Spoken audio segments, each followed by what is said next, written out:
Okay, so let's start with our working pantries that are right off the kitchen. We've got a breakfast shelf with oatmeal that I keep in quart jars, but they're not vacuum sealed. And we have fruit, and we have cereal and pancake mix. We go down to the pasta shelf. We've got pastas that are vacuum sealed in quart jars, and spaghetti, vacuum sealed. Mac and cheese, a bunch of flavors of Mountain House. And we come down to soups, a bunch of rice, vacuum sealed, rice mixes, and then the bottom is the dog and cat food. Okay, then over the oven here, I've got another little pantry here, working pantry with all the sauces, tomato paste, diced tomatoes, ravioli, all different kinds of beans for making chilies and stuff like that, and more crushed tomatoes, stewed tomatoes, corn, and then I've got a bunch of canned stuff. This is stuff right out of my garden. We've got potatoes, beans, carrots, chicken, and hamburger. So other than that, I just have the regular cabinets with regular stuff. So like, let's look in here. So we got sugar. Hey, what are you doing? Sugar and flour, stuff like that. Just the basics. All right, so let's head out to the prepper pantry.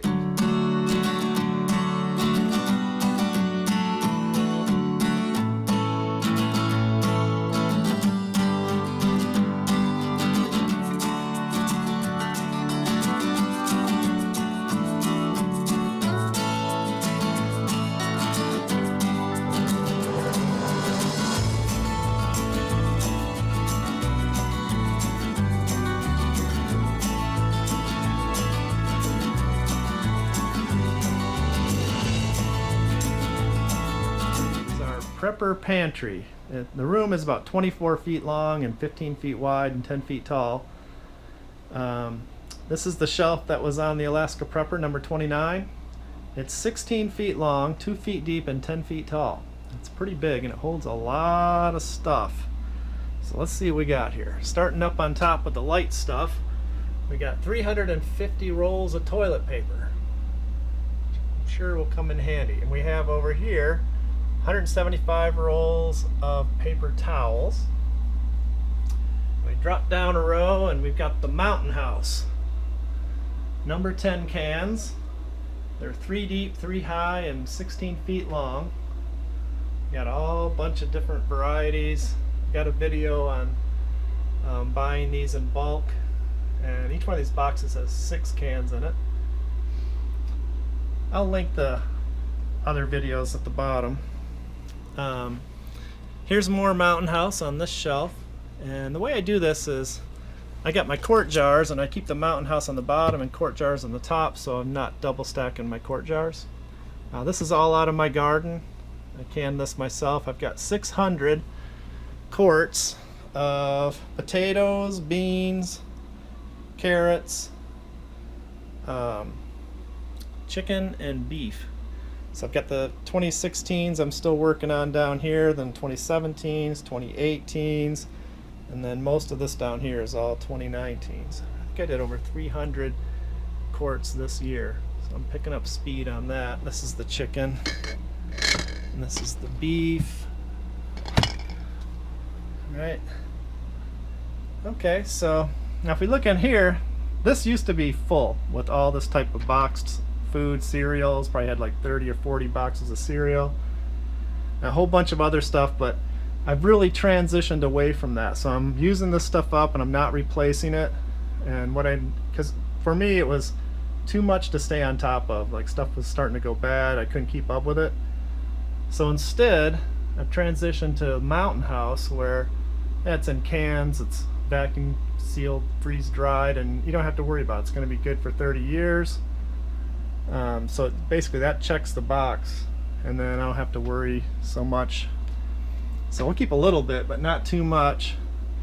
And we got some wines and whiskey and stuff. We don't really drink too much, but we'll probably start when the, you know, apocalypse gets here, right? So water. Okay, so I'll say quickly on water is this water is not even for drinking. This is for putting in our battery bank. So we don't store too much water because we have a well, and a well is an endless supply of water. There's billions of gallons, 60 feet under our feet. And you just got to make sure you can pump it out, and we have made sure. So you know, I mean, we have 30,000 gallons in a pool, but you really just can't store enough water. I mean, you need a well, in my opinion. So we can pump 30,000 gallons a day with a well. So all right, I won't drone on about that too much more. All right, so here we have, you know, just drinks, not much. I gotta stop. I'd like to fill this whole thing up with drinks because you don't really got to worry about drinks going bad.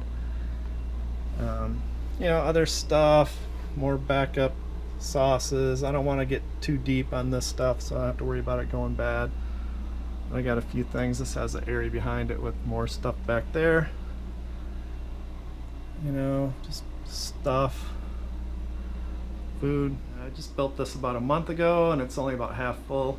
Let's just take a quick rundown here. We got a bucket full of salt, oils, cooking, you know, olive oil, various. Here's our canning stuff. I got all my quart jars, my half-gallon jars, about 10 boxes of salt, 4 gallons of vinegar, hundreds of lids. You got to have hundreds of lids. I'll probably double that. Always buying lids. The jars you can reuse. And just random stuff, sponges and different soaps. These things are good. These Clorox disinfectant wipes probably come in handy. Toilet cleaner, this whole box is full of it. Dishwashing soap, detergents, and lots of garbage bags. This area up here I'm going to fill, I think, with Mountain House. Probably get another 300 cans of Mountain House. And down here is just random house stuff. The whole bottom area here is for house flipping. We flip houses, and this stuff gets dragged in and out of here every time we sell a house. We stage it with all this furniture and stuff. So let's just look over here. This is my solar power, so we won't get into that, right? That's a whole nother, you know, house flipping stuff. Those are rugs for the houses. All-American 30-quart canner. You gotta have one of those. 14 quarts per round. I've done 56 quarts in a day with that bad boy. Canning stuff. More canning stuff. Empty space, man. Isn't that something? I'd love to have space to grow. Junk we should have thrown out. Bags. Freezer bags. Gonna freeze a lot of stuff from the garden. And let's see, that's about it for now on that shelf. Let's take a look at this. I'll put links to, I have videos that show how I built all these things. I'll link them at the bottom. This is called my rolling rack. This thing will hold over 1,000 cans. It's probably only about half full, maybe. But you see I got corn and, you know, everything on here. Soup, we got a ton of soup. I can even put the number 10 cans on here.